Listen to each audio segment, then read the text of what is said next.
IBM came out with their earnings and they had a similar problem, lower revenues. So they reported earnings with higher EPS, earnings per share, but lower revenue. And they also announced an acquisition. How often do you spend $6.4 billion on an acquisition, Pete? And it's an afterthought. But that's where they buried this one in there. And you know what? I want to show you this, folks, because we're not perfect. Pete and I follow unusual activity. But in this case, I want to show you that we had both calls and puts. Yesterday, we had calls. But look at how many calls they bought, 2,500. Look at how many puts they bought 2 days earlier, nearly 9,600.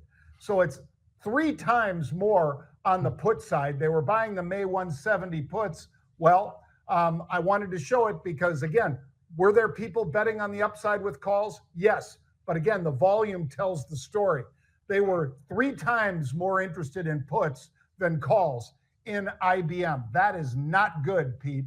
And I think somebody kind of sniffed out maybe some of these EPS warnings going forward out of IBM, Big Blue.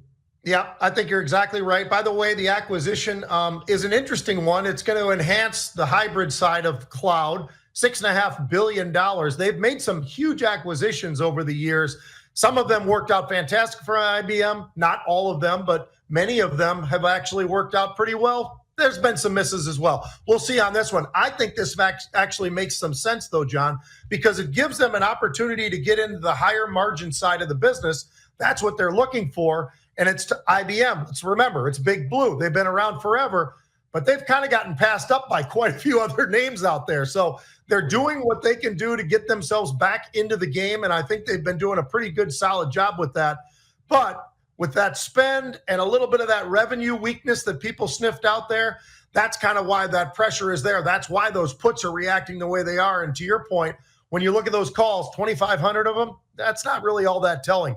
9,500 of those puts, I think that said everything. And that's exactly what happened. And those puts actually exploded pretty nice because when you look at where that stock has dropped to today, it's definitely in that ballpark of something that could be a very nice trade. Yeah. I mean, it was 184 yesterday, Pete, on the close.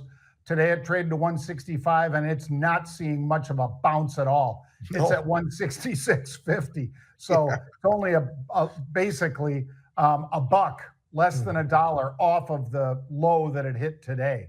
So ouch for IBM. And Pete, I'd say, just to throw it out there at IBM, you guys were the first with this Watson. They were the first ones really touting what Watson could do, Pete. And more or less, it was close to an AI, an artificial intelligence. They should be pushing that.